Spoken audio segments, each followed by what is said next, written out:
Bonsoir à toutes et à tous. Il y a quelques siècles, dans une lettre que Kepler, le célèbre astronome, adressait à Galilée, en 1610, il écrivait ceci.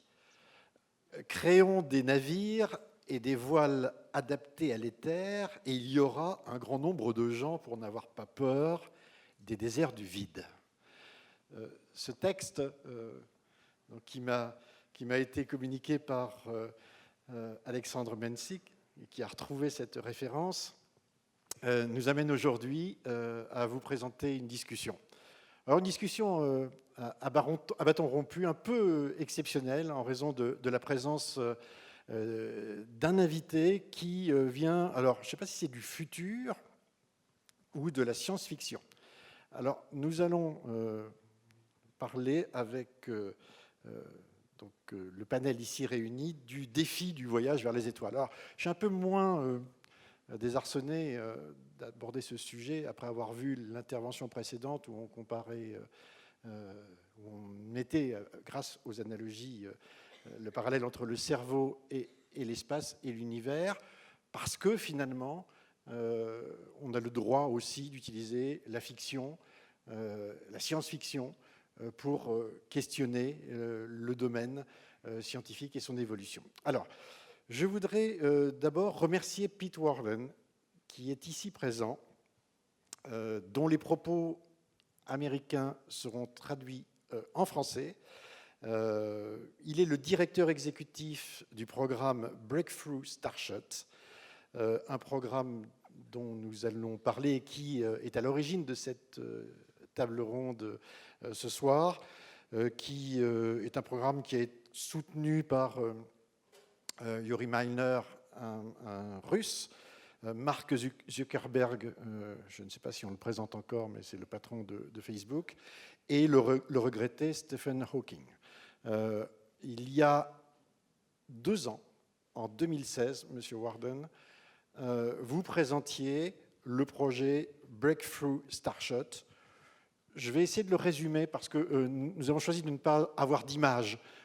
C'était un peu difficile, avec beaucoup d'intervenants, de montrer et de faire des présentations imagées, mais l'idée de Breakthrough Starshot, c'est de lancer dans les prochaines décennies une flotte de vaisseaux miniatures pesant quelques grammes, peut-être de la taille d'un timbre-poste, et accélérer à la vitesse de 20% de la vitesse de la lumière, c'est-à-dire 60 000 km par seconde, par un puissant faisceau laser tiré à partir de la Terre. Et à partir de cette technique, à cette vitesse, l'idée est d'atteindre Proxima du Centaure et ses voisines, donc A et B, Proxima, c'est Alpha Centauri A et B, en une vingtaine d'années seulement. Il y a 2 ans, pendant ces rencontres, nous montrions et nous discutions des premières photographies de Pluton, découvertes par un Américain, Clyde Tombaugh. Et c'était pour nous déjà la fin de l'exploration du système solaire. 2 ans plus tard, et pratiquement au même moment, vous dites nous engageons un programme pour atteindre l'étoile la plus proche de la Terre. Alors, science ou fiction? C'est la première question que je voudrais vous poser. That's a good question. Thank you. This has been my dream since I was a teenager, to go interstellar distances.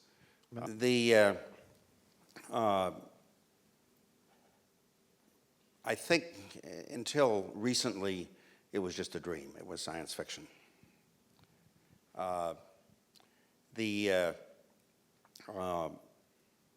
When I met these billionaires in Silicon Valley, I was the director of NASA Ames Research Center, and I had worked with some people from the U.S. Defense Advanced Research Projects Agency to see if there had been inventions that would enable us to go to the stars. We did a program called the 100-Year Starship Program. The NASA administrator called me up and yelled at me and was going to fire me. Fortunately, one of the billionaires, Yuri Milner, came to my center and said, I want to help you do this. And he hired me, and just in time before the NASA administrator fired me.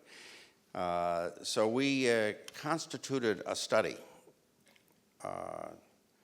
led by Professor Avi Loeb at Harvard to look at the various ways to go to the stars. You might want to... Merci pour cette question qui est une excellente question. Oui, effectivement, atteindre Alpha du Centaure ou de voyager sur des distances stellaires est un rêve que j'ai depuis mon adolescence. Et jusqu'à il y a peu, effectivement, cette ambition a été limitée à n'être qu'un rêve, une envie de la science-fiction, jusqu'à ce que je rencontre à la Silicon Valley un certain nombre de personnes, de millionnaires, alors que moi j'étais directeur à la NASA. Et en fait, j'ai voulu travailler avec l'agence de la défense américaine qui avait des projets. Et je voulais fouiller un peu pour voir s'il existait certaines inventions qui permettraient de pousser un peu ces projets-là. Et il y avait notamment le programme A Thousand Year Starship, mais sauf que je me suis fait engueuler.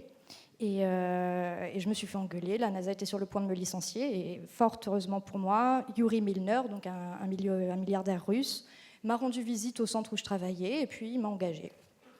Juste à temps, voilà. We first looked at fission and fusion, not enough energy. And besides, fusion doesn't work yet. We looked at antimatter, which has enough energy, but you can't produce enough antimatter. And then we looked at light sails, which was a very old idea. Indeed, Kepler wrote a letter to Galileo in 1610 suggesting sailing in space. A paper had been written by Professor Philip Lubin at the University of California, Santa Barbara, under NASA sponsorship, where he said that our ability to develop very powerful lasers had increased, and our ability to build very small spacecraft had continued to where this was feasible. And so this now looked reasonable that maybe in a couple decades we could develop very small spacecraft and very powerful lasers to do a laser light sail.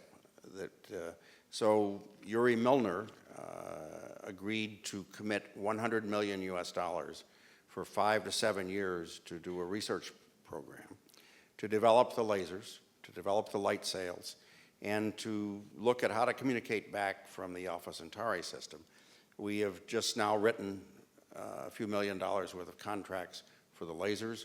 We're about to write a few $1 million of contracts for the light sails, and then we will soon write contracts for the communications. But we believe it looks pretty positive. In fact, I brought a Starship with me. This is a prototype. So I challenge people to bring spacecraft with them in their pockets. We've now launched one of these last year. We'll be launching more next year. This is actually a partnership with Europe. OHB Systems in Bremen is partnering with us to launch these. So it's a very positive effort. Donc on a commencé à lancer une recherche. D'abord, donc, on s'est intéressé à la fusion, à la fission, mais on ne pouvait pas obtenir assez d'énergie, ça ne marche pas encore. On a regardé l'antimatière, mais on s'est rendu compte que ça non plus, ce n'était pas faisable. Et ensuite, on s'est intéressé aux charges légères, et vous avez justement mentionné la lettre de Kepler en début de cette conférence, où effectivement, il parle à son ami Galilée de voguer dans l'espace, de la possibilité de voguer dans l'espace. Et donc, il y a un article scientifique très intéressant écrit par Philippe Lubin de l'Université de Santa Barbara, en Californie, qui a émis l'idée de propulser des vaisseaux extrêmement légers à l'aide de lasers lumineux très puissants. Et on s'est rendu compte que ça, c'était un projet qu'on pouvait raisonnablement essayer de mettre en œuvre.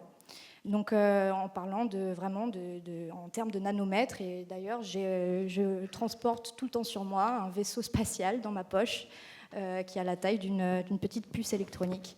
Donc, Yuri Milner a investi la somme d'1 million, il a accepté d'investir la somme d'1 million de dollars américains sur une durée de 5 à 7 ans pour la recherche et pour le développement de ces engins très légers et de la technologie des rayons lumineux.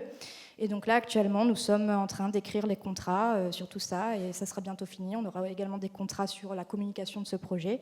Et tout cela a l'air très positif. Et l'année prochaine, on pourra commencer à lancer des nano-vaisseaux, des nanosondes beaucoup plus nombreuses dans l'espace.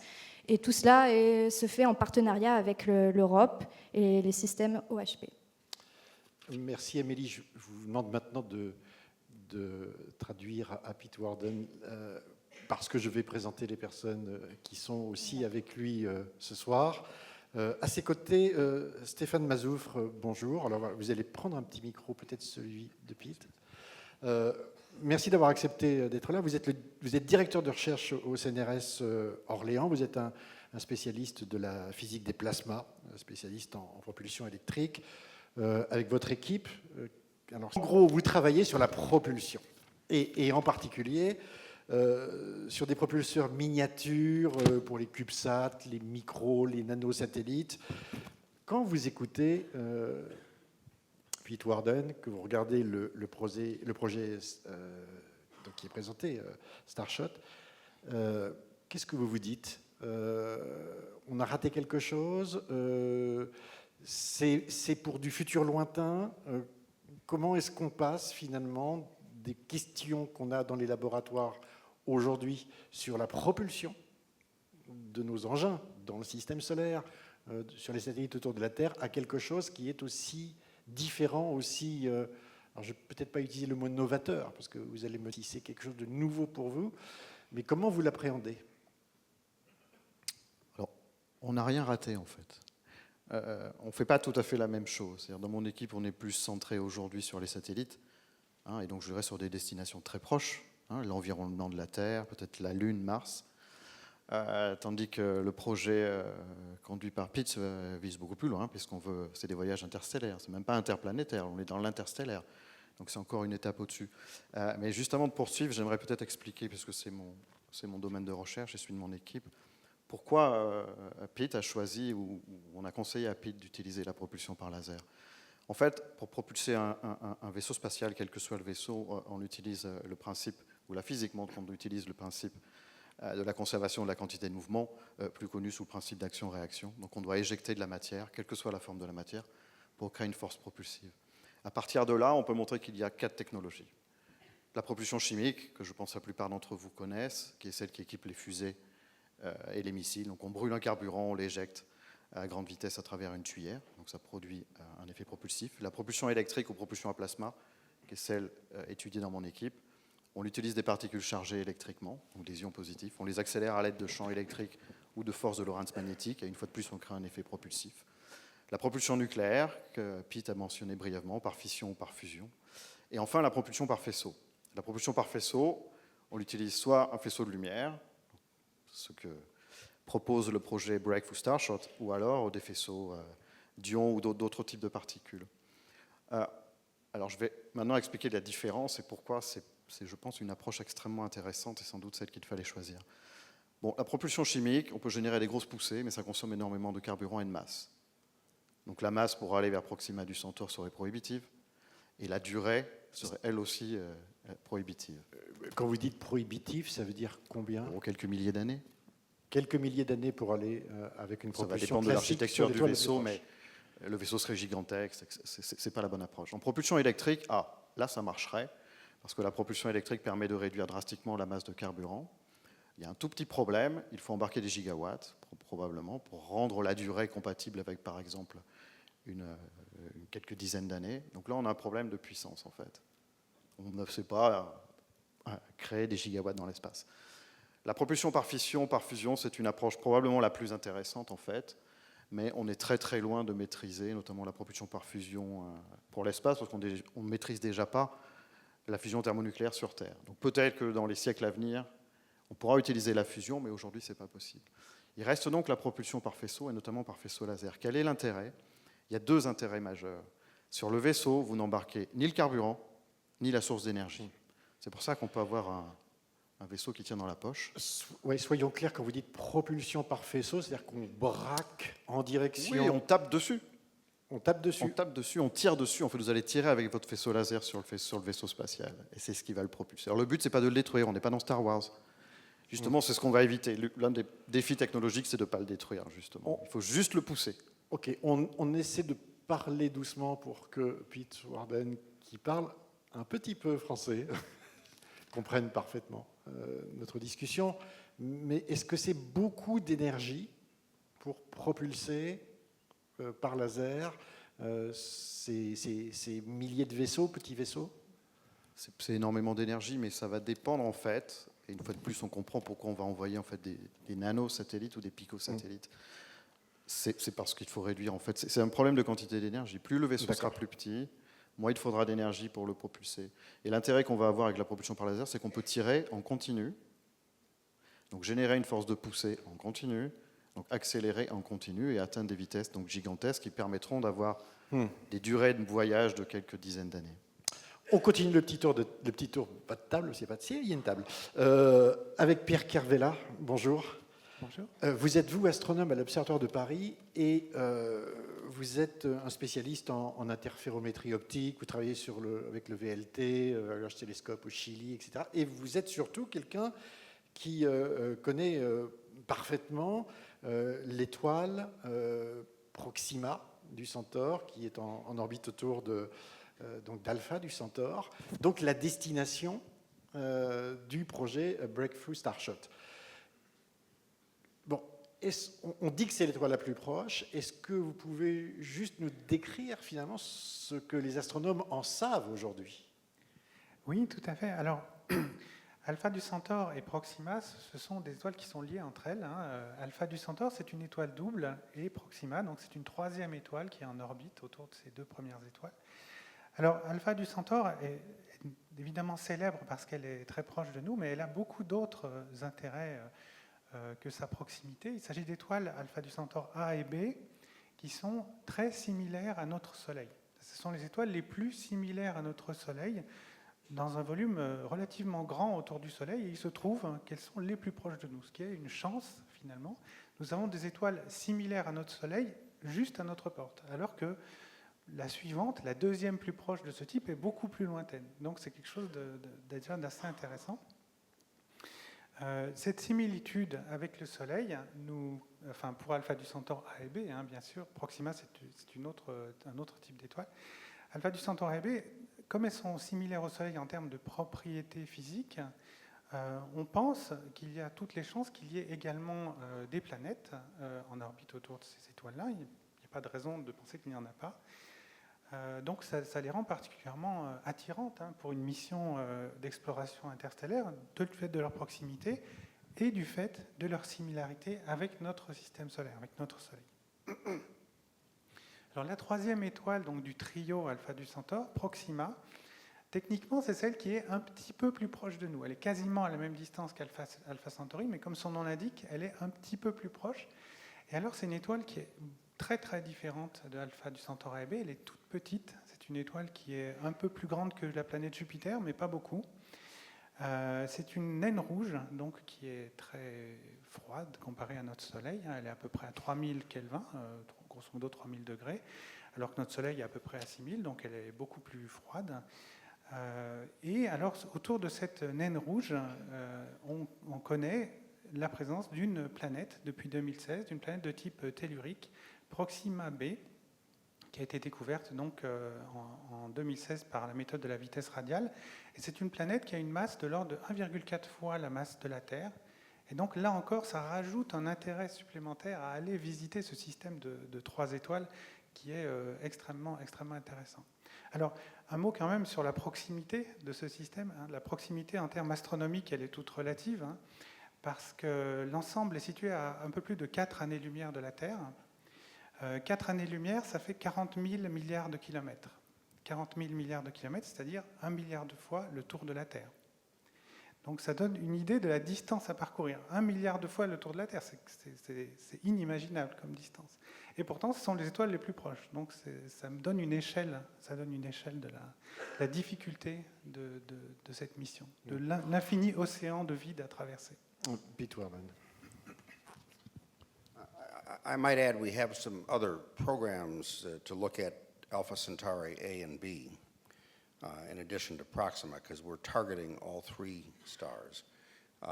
We are shipping next week an instrument that we have built with the European Southern Observatory to the Very Large Telescope in Chile. It's a 10-micron infrared coronagraph so that we can directly image probably a super-Earth with that. And with improvements to that instrument, we should be able to see an Earth-size planet directly.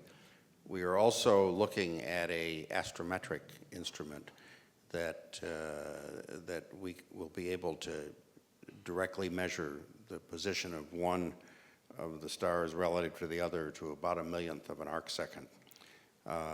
We'll also be looking at 61 Cygni as an alternative target. And with that system, we should be able to measure astrometrically a Earth or super-Earth and get the mass. So we're looking at not just the Proxima, the red dwarf star, because we really want to find another Earth and be able to fly by. So we'll be sending not just one probe, but hundreds, if not thousands of probes. And if there's nothing in the Alpha Centauri system, maybe one of the other systems nearby. Amélie? Alors, puisque vous parlez de Alpha, du Centaure et Proxima, moi, je voulais vous parler aussi de l'existence d'autres programmes là-dessus. La semaine prochaine, par exemple, on a des instruments donc astronomiques qui vont arriver au très grand télescope qui se trouve au Chili, à Santiago du Chili. Et donc, il s'agit d'une sorte de chronographe qui nous permettra d'obtenir des images assez précises des terres et des super-terres de ce système. Et donc avec d'autres instruments astrométriques, on pourra mesurer la position des étoiles de ce système, obtenir des données astrométriques, par exemple la masse des terres et des super-terres de ce système. Donc il ne s'agit pas seulement de Proxima, de la naine rouge. On ne va pas envoyer une seule sonde, mais on va envoyer des milliers de sondes. Des milliers de sondes.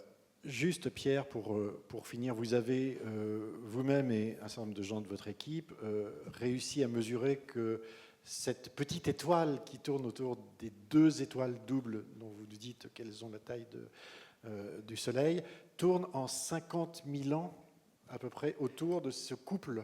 C'est même plus que ça, en 500 000 ans. 500 000 ans. Vous savez que c'est une orbite extrêmement longue.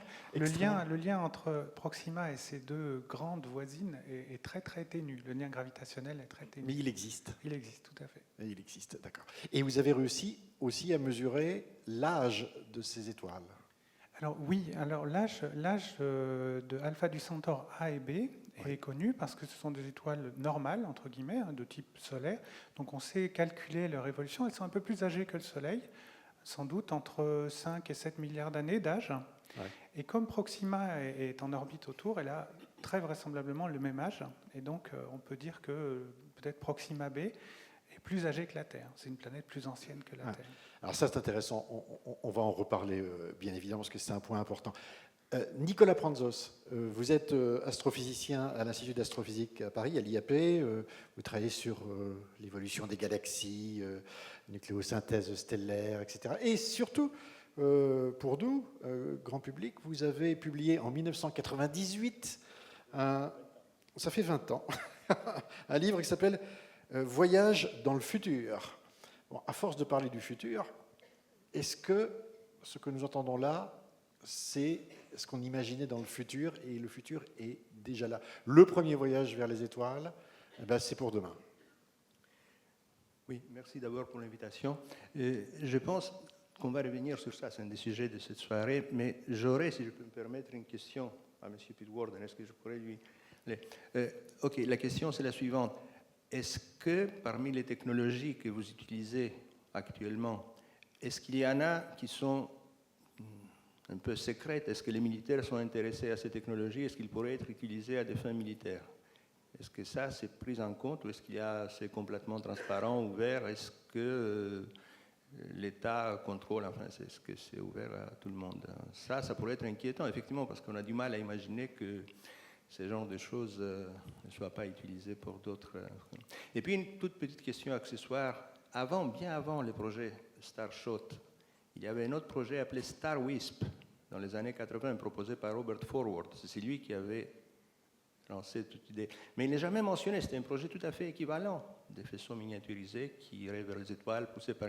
La seule différence, c'était qu'à l'époque, on ne pouvait pas les lancer par un faisceau laser installé sur Terre. L'idée, c'était de l'installer dans l'espace. Mais sinon, c'est le même projet. Il n'est jamais mentionné dans les archives de Starshot. Pourquoi? Amélie. Very good questions. My own background, I was a military officer. I'm a retired general. This technology could very much have military implications.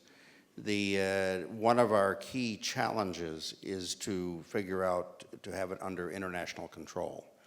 One of the reasons we want to have the laser on the ground and not in space is so that it can't be targeted back on the ground. So we have begun discussions with the United Nations Outer Space Office of how this could be a global control so that it would not be a single country to control it. So that's one of our key challenges. And again, we want to do this as a global effort. Second, we're very much mindful that this had its origins in Robert Forward's efforts. He was a very good friend of mine, and we owe a lot of legacy to his efforts. He was the one that really started this efforts, and we give him full credit for the original idea. And it's really, as technology has continued, it's made it quite feasible now to apply his efforts. I will say that the military made a lot of advances that made this technology feasible. The person that chaired our laser committee was the one that developed the U.S. Air Force's laser weapons, Robert Fugate in the United States. But we are trying to work with China and Russia and others to make this a open effort. We are making every effort to publish all of the results openly. Traduction de première réponse. Oui, merci pour ces très bonnes questions. Il se trouve que j'étais moi-même militaire à une époque. Donc effectivement, on n'est pas à l'abri que cette technologie puisse se faire récupérer à des fins militaires, et c'est effectivement un enjeu clé. Et c'est pour ça que nous faisons en sorte que tout ce projet, tout ce programme reste sous contrôle international. Nous faisons intervenir tous les acteurs internationaux possibles dans un effort vraiment mondial. Et le projet que vous aviez mentionné, en mentionnant la différence, justement, il se trouve que pourquoi nous ne voulons pas avoir ce laser dans l'espace mais sur Terre, justement pour pas que ce laser puisse être retourné contre la Terre. Donc il ne s'agit pas d'un programme développé par un pays pour augmenter sa puissance, son rayonnement, mais vraiment de faire un effort mondial pour les avancées technologiques et spatiales. Et effectivement, le monsieur dont vous avez parlé était un très bon ami à moi, et c'est un héritage c'est son héritage que nous poursuivons aujourd'hui. Nous mettons en œuvre son idée originale. Et d'ailleurs, je précise également que l'armée, les militaires sont à l'origine de beaucoup de nos avancées technologiques. Donc il faut vraiment laisser ce projet ouvert pour que tous les acteurs, que ce soit la Chine, la Russie, l'Europe, puissent y prendre part de façon internationale. I might add one additional thing, that the laser photon engine, since our primary target is the Rigel Kentaurus system, would have to be in the southern hemisphere. So the best location is probably in Chile. So it would have to be internationally controlled. It would not be in the United States or China. We've already begun discussions with the Chilean government, for example, of how to internationally control something in their country. Oui, et puis aussi, étant donné notre cible, il faudra que ce propulseur de laser, enfin ce laser se trouve dans l'hémisphère sud, donc au Chili, c'est-à-dire au Chili. Donc ça permet encore une fois ce contrôle international, ça ne sera pas aux États-Unis ou en Chine. Et on est actuellement en train de discuter avec le gouvernement chilien à ce sujet. On va revenir sur les conditions techniques. Juste, je voulais que vous répondiez à ma question. Qu'est-ce qui a changé par rapport à il y a 20 ans? Vous avez suggéré que cette idée existait déjà. C'est finalement la techno qui n'existait pas ou c'est l'argent? La technologie, d'ailleurs, ça a été mentionné. C'était le fait que maintenant, on est capable de militariser de plus en plus tous les circuits intégrés, ce qu'il a montré justement, Pete, qui vient de montrer. On peut faire un petit... Avant, ce n'était pas possible. Ce genre de miniaturisation n'existait pas. Et ça, c'est très important. Et aussi de fabriquer, de pouvoir coordonner les lasers pour qu'ils se focalisent au même endroit, parce que ce sera plusieurs lasers. D'après ce que je comprends, ce ne sera pas un seul laser. C'est des lasers ultra puissants, mais ce sera toute une batterie de lasers qui va focaliser sur ce genre de vaisseaux. Donc, tout ce genre de choses qui nécessitent un progrès technologique important sur la miniaturisation, l'interaction entre les différents lasers, tout ça, ça n'existait pas dans les années 80. Est-ce que l'idée d'envoyer des tout petits objets existait déjà? Ce qu'il avait prévu Forward déjà en 86, c'était le projet Star Wisp, c'était un vaisseau qui avait 1 mètre. C'était pas un truc comme ça, c'était 1 mètre de côté, mais son poids, c'était 4 grammes. Sur les 4 grammes, il faudrait dispatcher tous les circuits intégrés qui feraient la communication, qui collecteraient les informations, etc. Donc, il savait qu'à l'époque, ce n'était pas possible, mais il misait beaucoup sur le progrès des nanotechnologies pour la miniaturisation. C'était un projet pour le futur, dans les années 80. Et maintenant, ça commence à pouvoir apparaître réaliste. Je ne sais pas, il doit y avoir plein d'autres problèmes. Mais j'arrive pas à savoir si ça vous impressionne ou pas. Si, c'est impressionnant. Le fait qu'on peut appeler ça un vaisseau interstellaire, c'est déjà incroyable, déjà quand on le voit. Mais est-ce que c'est réaliste? Seule l'expérience pourra montrer. Je ne peux pas me dire, par exemple, moi j'aurais d'autres questions techniques. Est-ce qu'il sera détruit? Est-ce que les circuits seront détruits par les rayons cosmiques, par les grandes poussières, etc. Tout ça, c'est des questions qu'on verra dans la pratique. Bien sûr. Stéphane Mazoufre. Oui, pour compléter ce qu'on vient de dire sur l'aspect plus technologique, Pete a montré le vaisseau spatial, il n'a pas montré la voile. Donc on peut aussi parler de la taille de la voile, parce qu'il va falloir l'équiper d'une voile solaire pour tirer dessus. C'était pas la voile, ça? Je ne pense pas qu'on tire là-dessus, mais on peut en discuter. Parce que si on tire là-dessus, on va le rater quand on sera loin. It was on the sail. I don't think What you showed, it was on the sail. This is just a spaceship. The sail is The sail is bigger. What the size of the sail? La voile fera 5 mètres. 5 mètres. 5 meters. Donc ça, c'est la première chose pour des contraintes technologiques. It's a chip. D'accord, la puce. Mais il y a aussi autre chose de très important quand on parle de nano-vaisseaux, c'est que c'est des flottes qu'on va envoyer, et Pete l'a dit, on n'envoie pas un vaisseau. La probabilité que les vaisseaux n'arrivent pas ou se perdent est très grande, donc on va envoyer des centaines, des milliers ou des dizaines de milliers de vaisseaux, mais c'est aussi ce que permettent aujourd'hui les nanotechnologies, la miniaturisation. On va réduire en fait la probabilité d'échec en envoyant des centaines, des milliers ou des dizaines de milliers de vaisseaux, et peut-être même être capable de les faire travailler entre eux une fois qu'ils arrivent à destination.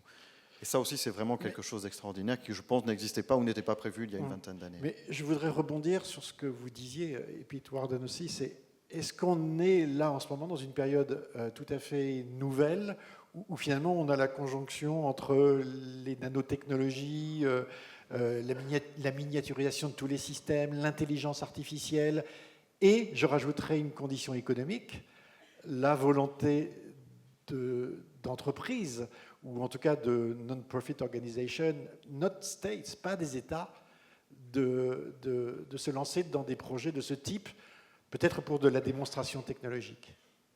Ça s'appelle le New Space. Et le New Space, en fait, que Pete connaît bien, c'est l'arrivée d'investisseurs privés dans le domaine du spatial. Alors, Elon Musk est la personne qu'on connaît le plus.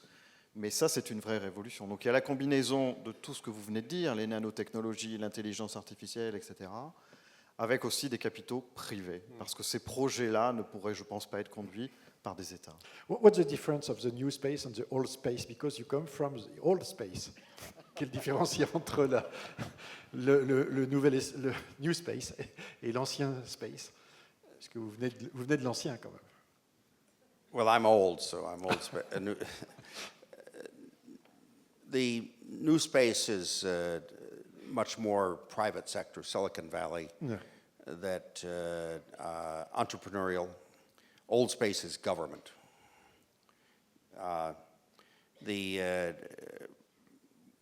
We're really taking a Silicon Valley approach, but we're a third thing. It's really philanthropic space. That in astronomy in the United States, since the 19th century, most of the telescopes have been built with private money. And then the government pays for support. If you go to Silicon Valley, there's an observatory, Lick Observatory. It was built by the richest man in California in the 1870s. In current dollars, it was $1.5 billion. So what we want to do with Starshot is, for the next 5 years, Yuri Milner is committing about $100 million to do the research. If that works for the next 10 years or so, we'll build a prototype. We think that Yuri Milner and maybe Mr. Zuckerberg will help. Mr. Zuckerberg's on our oversight board, and he's also funding our prizes. If that works, then we will go to the governments. And we think that the system may be a few tens of billions. And then we would build, that would be a public-private partnership.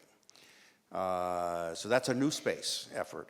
It's the same approach that Elon Musk wants to do to go to Mars. And Jeff Bezos to go to the moon. Amélie. Alors, effectivement, ce qu'on appelle le New Space concerne plus donc le privé, c'est-à-dire la Silicon Valley, l'entrepreneuriat, le secteur de l'innovation. Et ce qu'on appelle le Ancient Space, Old Space, c'est plutôt le gouvernement. Et nous, on est vraiment dans l'approche, la même approche de la Silicon Valley, c'est-à-dire une approche philanthropique. Et d'ailleurs, aux États-Unis, par exemple, la plupart des télescopes qui se font construire depuis le 19e siècle sont construits avec des financements privés. Et le gouvernement ne se limite qu'à fournir un petit appui. Et si vous allez à la Silicon Valley, vous y trouverez un observatoire d'astronomie qui a été financé par l'homme le plus riche de Californie dans les années 70. Et effectivement, donc nous, avec le projet Starshot, et Yuri Milner qui a bien voulu investir la somme d'1 million de dollars, puis ensuite qui a attiré Mark Zuckerberg. Donc voilà, si ça marche, effectivement, nous pourrons aller voir les gouvernements qui, eux, pourront financer encore plus, parce que ce projet, si on estime les coûts, ça monte à peut-être une dizaine de milliards de dollars. Et donc, en fait, oui, le but, c'est d'avoir un partenariat public-privé. Et c'est également la même approche qu'on retrouve pour le projet d'Elon Musk qui veut aller sur Mars ou de Bezos pour aller sur la Lune. I think it's $100 million. 100 millions. 100 millions, pardon, excusez-moi. Je voudrais, excusez-moi, je suis un peu pointilliste, mais je voudrais revenir à la destination et aux questions des scientifiques. Et là, je me tourne vers vous deux, messieurs. Explorer en dehors du système solaire, ça veut dire aussi explorer l'espace interstellaire, explorer une autre étoile. Ça suppose d'avoir des informations. Je dirais c'est un rêve où je dirais aujourd'hui, compte tenu de ce petite puce, finalement, les premières informations seront déjà extrêmement importantes. Pierre Carvela.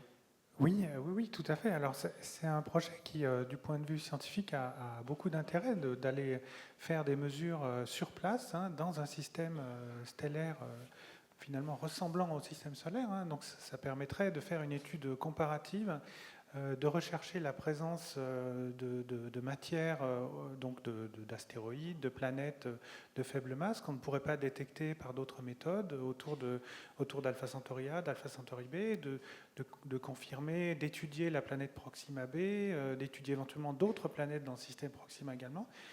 Donc il y a beaucoup de choses qu'on peut très difficilement imaginer faire depuis la Terre, mais qu'on pourrait explorer avec des instruments sur place. Mais à condition de recevoir de l'information. Oui, alors ça c'est un point qui est difficile, effectivement. Les vaisseaux sont très petits, donc l'instrumentation qu'on peut emmener est limitée, hein, forcément. Donc c'est vrai que c'est une incitation à bien penser les instruments en question.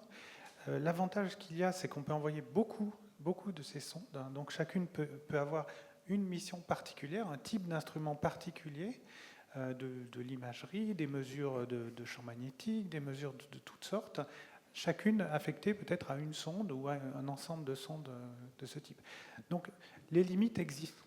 Les limites existent, mais l'intérêt fondamental scientifique pour explorer ces systèmes est bien là. Oui, oui. Nicolas Franzos. Et je pense que ce genre d'exploration est très intéressant pour une raison supplémentaire, parce qu'il n'y a pas que les alphas de Centaure. Aujourd'hui, on connaît quelques milliers d'exoplanètes, et environ autour d'un dixième d'entre elles se trouvent dans la zone habitable de leur étoile. Et on ne sait pas s'ils sont habités, bien sûr, on ne sait pas s'il y a une forme de vie dessus.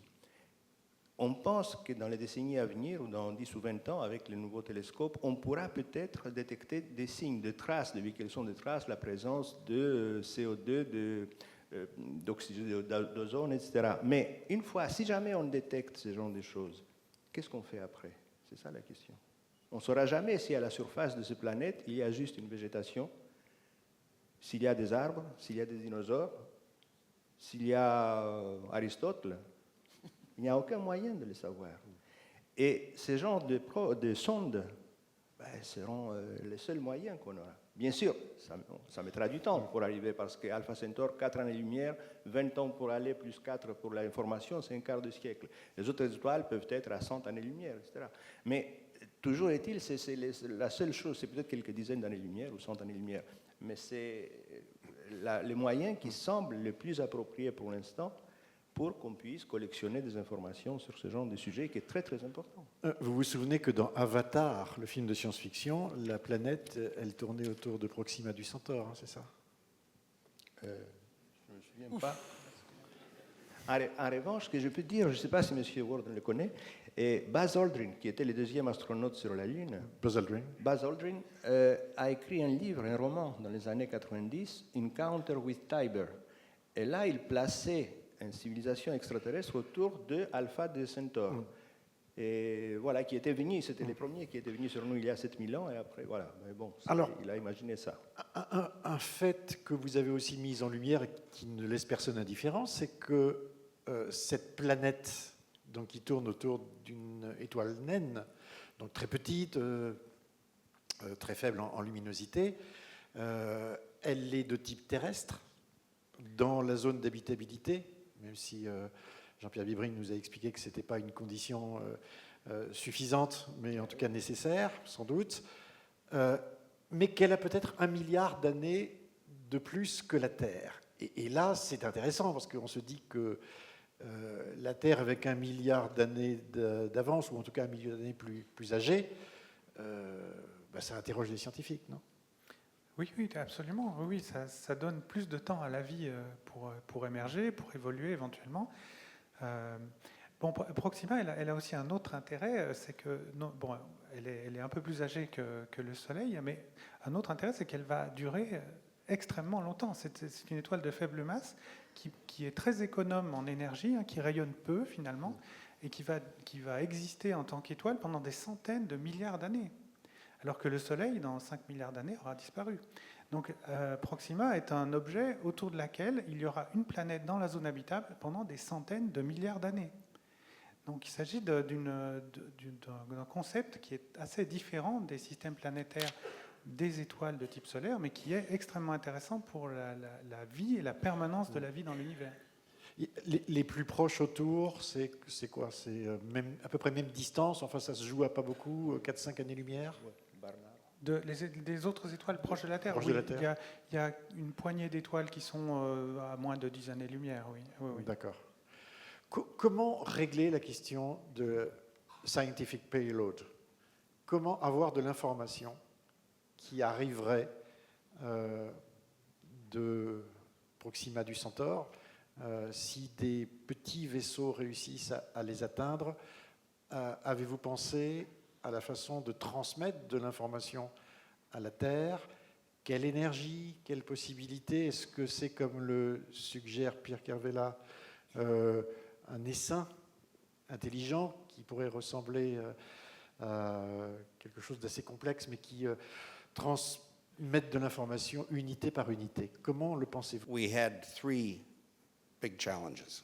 The first one was the getting the lasers cheap enough for to send the probe. The second is the light sail. The third one is transmitting the signal back. I think that's the hardest. And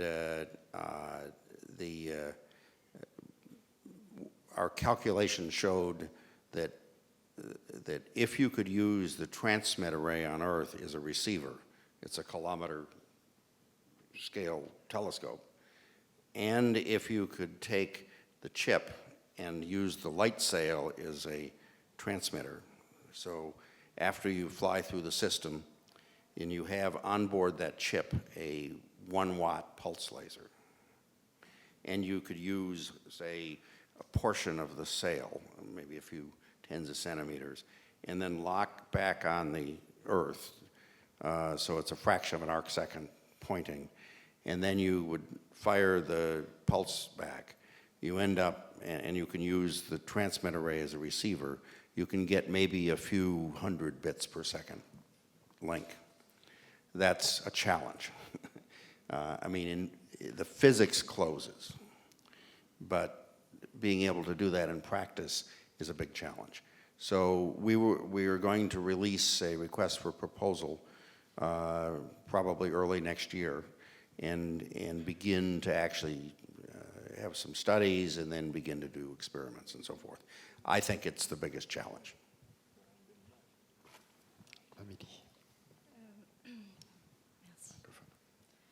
Effectivement, donc dans ce programme, on a été confronté à 3 grands défis. Donc le premier, ça a été le prix des lasers et des sondes. Le deuxième, la question de la voile. Et le troisième, effectivement, la transmission du signal, qui est l'enjeu le plus difficile à surmonter.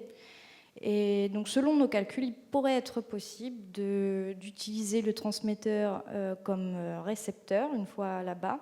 Et donc, d'utiliser une partie une fois qu'on a dépassé le système solaire, qu'on a envoyé les sondes, la puce, et bien de faire détacher une partie de la voile, un petit millimètre, ou enfin moins d'1 centimètre, et donc de le renvoyer sur Terre. Donc, bon, en pratique, on n'y est pas encore.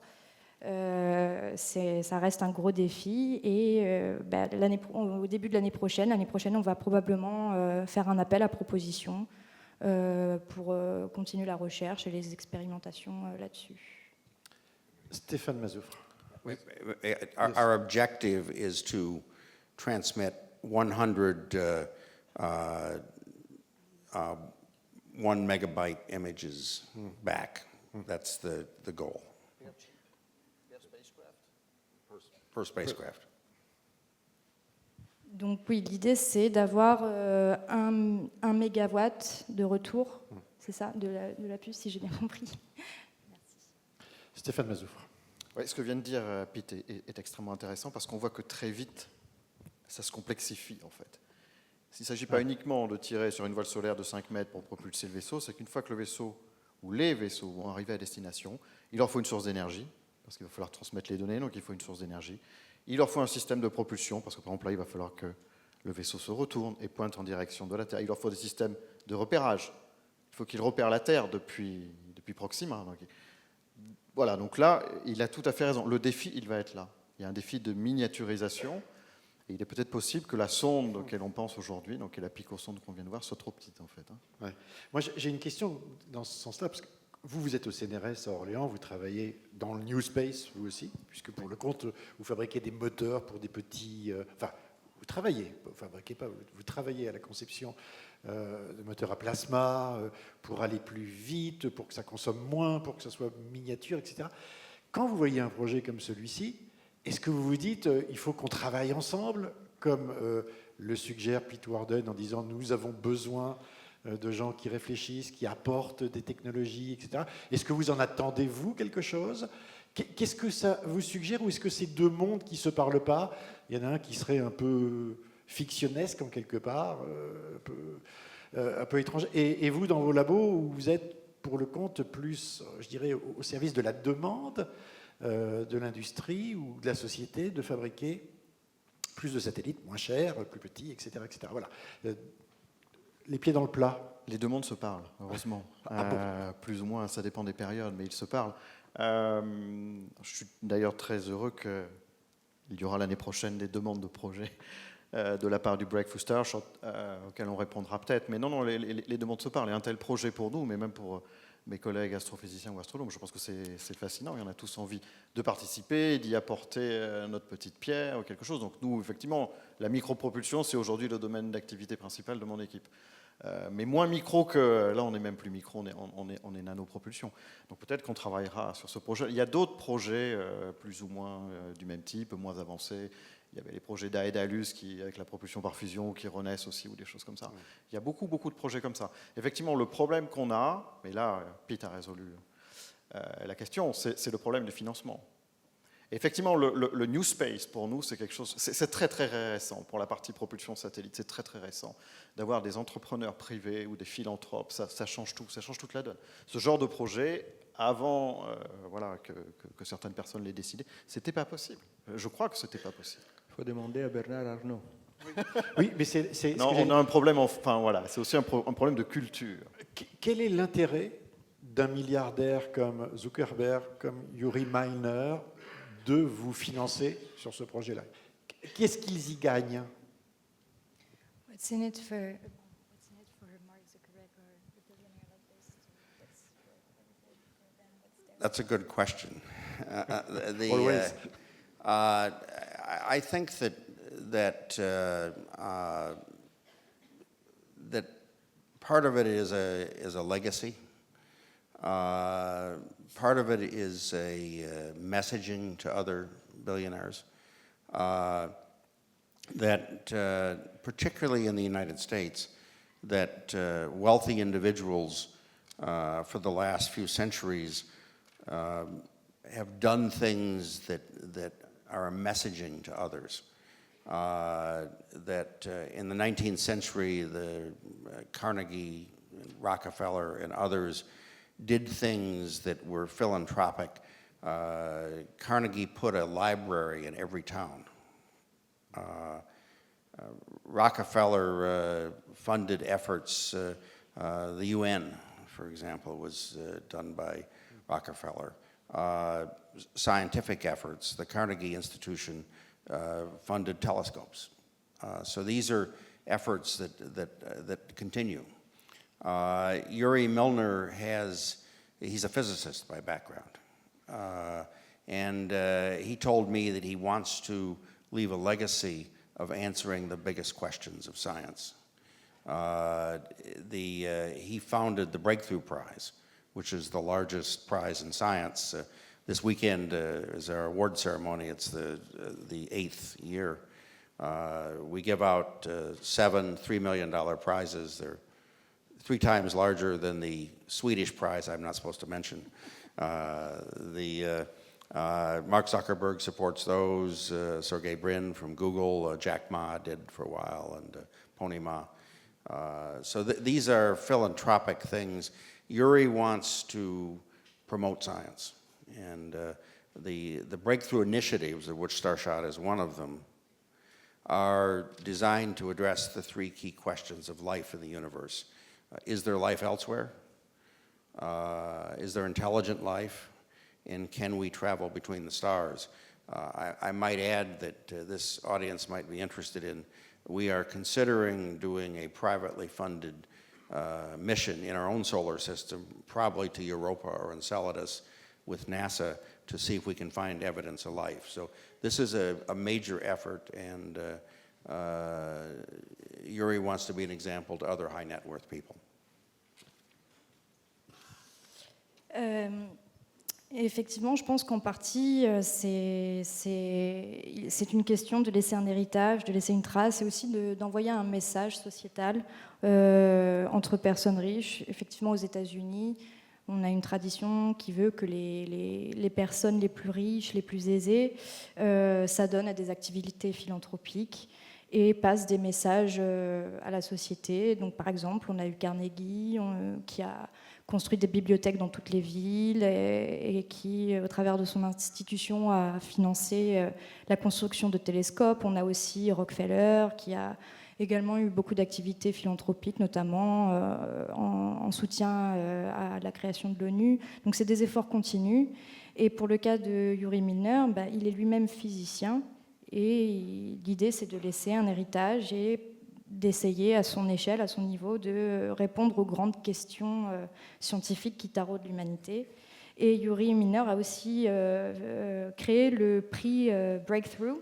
Et d'ailleurs, le week-end prochain, on a la 8e cérémonie de remise des prix. Et donc voilà, il y a également, on peut citer Mark Zuckerberg, on peut citer des personnes de Google, le chinois Jack Ma et d'autres personnes comme ça. Donc la philanthropie est une activité qui convient bien aux milliardaires et surtout lorsqu'il s'agit de promouvoir la science. Donc nous, à Starshot, nous avons vraiment envie de résoudre les 3 grandes questions qui animent la science, c'est-à-dire y a-t-il de la vie ailleurs ? Y a-t-il une autre forme d'intelligence ? Et enfin, peut-on voyager ? Peut-on effectuer des voyages interstellaires ? Et je pense que le public ce soir sera très intéressé par une mission que nous avons également en parallèle, une mission de financement privé, où nous allons essayer de voir de chercher s'il existe de la vie ailleurs, une autre forme de vie. Et c'est un effort titanesque. Vous me tendez la perche pour poser une dernière question à Nicolas Prantzos. Les voyages interstellaires, peut-on effectuer et réaliser des voyages interstellaires? Ça reste toujours et ça restera toujours de la fiction. Quand on regarde l'énergie nécessaire, c'est colossal, transporter des humains à des distances qui sont gigantesques, à des vitesses qui doivent être, même si c'est que 10% de la vitesse de la lumière, ça fait Proxima du Centaure à 40 ans. On est dans la fiction pure. La science et la fiction se répondent régulièrement. Je pense qu'on ne peut pas donner une réponse définitive aujourd'hui. Je pense que tout est question de temps. Ce qu'on peut dire aujourd'hui, c'est qu'il n'y a pas de loi physique qui s'oppose au voyage interstellaire. La seule loi physique, pour l'instant, c'est la relativité restreinte qui nous dit qu'on ne peut pas aller plus vite que la lumière. Mais à part cela, donc, on ne peut pas aller au centre de la galaxie en 10 ans, par exemple. Ou on ne peut pas aller sur Alpha de Centaure en 2 ans. Voilà. C'est la seule limite physique. Il n'y en a pas d'autres. Toutes les autres limites sont des limites relatives, pas absolues. Les quantités d'énergie que tu as mentionnées, effectivement, c'est un problème pour notre civilisation aujourd'hui. Mais quand on remonte l'histoire, il y a un siècle, il y a 2, 3, 4 siècles, on maîtrisait de moins en moins de quantités d'énergie. Aujourd'hui, on maîtrise de plus grosses quantités d'énergie. Alors, est-ce qu'on continuera à le faire? Est-ce qu'on continuera à le faire pour les biens de l'humanité ou est-ce qu'on va l'utiliser pour exploser notre planète? Ça, c'est une autre histoire encore, parce que c'est d'autres considérations. Mais en principe, rien n'empêche l'espèce humaine. À mon avis, ça ne se ferait pas d'un seul coup. Je pense que ça se fera par une civilisation qui commencera par s'expandre au sein du système solaire, petit à petit. La Lune, Mars, des colonies, l'exploration des astéroïdes, des matériaux, des sources d'énergie, l'énergie du Soleil. Il y a énormément d'énergie qui est dépensée par notre race du jour. On capte une toute petite partie. Donc, une fois arrivé à ce niveau-là, qu'on pourrait appeler une civilisation 2 dans l'échelle de Kardashev, on pourrait effectivement envisager beaucoup plus sereinement les voyages interstellaires. C'est quelque chose qui apparaîtrait comme naturel par la suite. Aujourd'hui, ce n'est pas naturel quand même d'imaginer des voyages interstellaires d'un coup. Et ça, bon, c'est comme des fourmis essayent d'aller sur la Lune. Mais on a besoin de ce rêve. Oui, Abandonner ce rêve, c'est ne pas être humain. Toujours, oui, bien sûr. Ce rêve a été très fort dans les années 60. C'était une époque glorieuse où les astronautes allaient sur la Lune. Ouais. Chaque lancement de Saturne faisait la une des journaux, etc. Et moi, j'ai eu la chance de vivre cette période-là. Maintenant, le rêve est retombé et il faut le raviver, effectivement, par ce genre d'exploits. C'est indispensable. Pierre Kervella? Oui, juste un petit mot. Donc, le voyage interstellaire, c'est une question de distance et de vitesse, et donc de temps. C'est une question qui est finalement conceptuellement simple, technologiquement extrêmement compliqué, avec des défis énormes, mais ça se résume finalement à une vitesse et à un temps. Donc c'est quelque chose qu'on peut envisager. Imaginons qu'on décide de construire un vaisseau aujourd'hui, avec les technologies existantes, il faut des milliers d'années pour aller sur Alpha du Centaure. Est-ce que c'est une raison suffisante pour ne pas le faire? Certainement oui. Certainement, ce n'est pas raisonnable de faire un vaisseau qui va prendre des milliers d'années pour faire le voyage. Mais en travaillant sur le sujet, peut-être avec une échelle de plusieurs générations, on pourrait réduire ce temps, l'amener dans un domaine acceptable, de quelques dizaines, quelques centaines d'années peut-être, et à ce moment-là, réaliser cet exploit de traverser la mer de vide et de rejoindre une autre étoile. Mais c'est quelque chose qui pose aussi une question par rapport à la durée d'un projet, par rapport à la durée d'une vie humaine. Est-ce qu'on accepte des projets qui durent plus qu'une vie humaine? C'est une question qui est difficile et qui rejoint beaucoup d'autres sur l'environnement.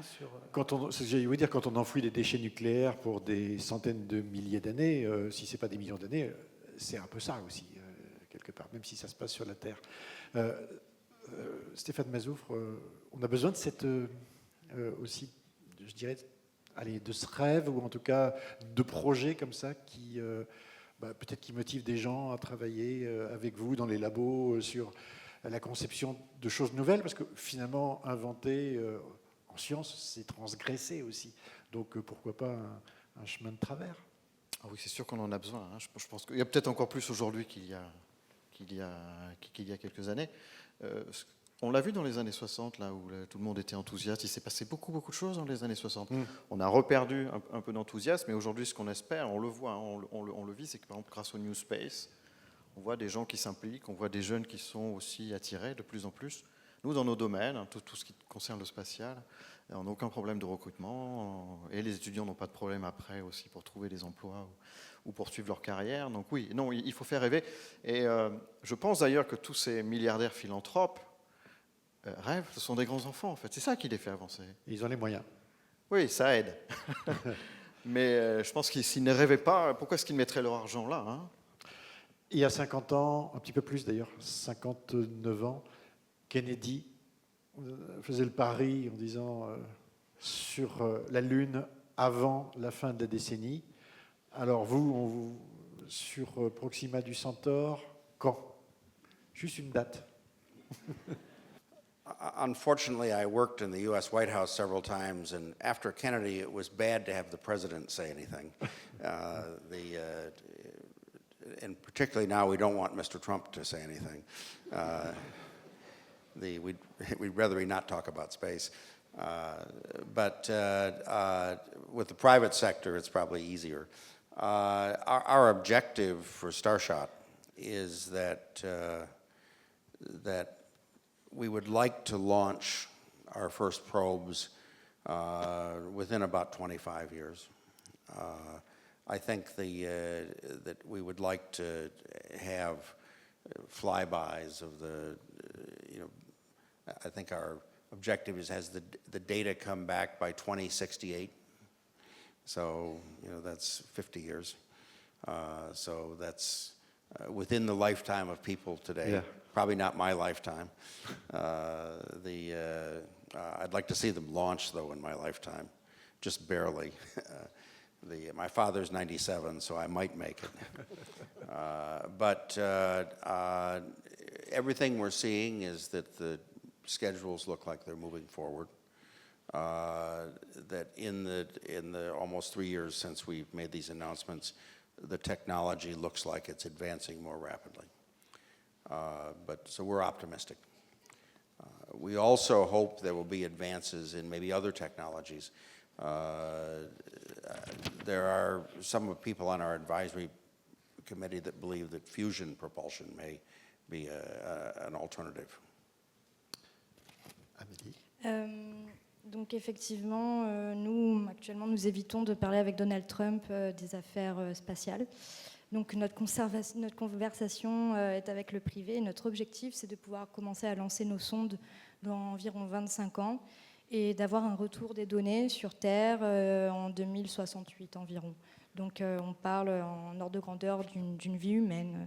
Donc Ceci dit, nous avançons très bien dans le calendrier. Par exemple, en 3 ans, depuis que nous avons commencé le programme, le projet, nous avons vu une véritable évolution et assez rapide des technologies sur lesquelles nous faisons nos recherches. Donc nous sommes très optimistes et nous espérons également le progrès en parallèle d'autres technologies, d'autres formes de technologies. Ça s'appelle Breakthrough Starshot. Merci Pete Warden d'être venu nous en parler. Merci à vous, messieurs, d'avoir éclairé ce voyage qui n'est rien d'autre que finalement une projection aujourd'hui d'une volonté, d'un imaginaire.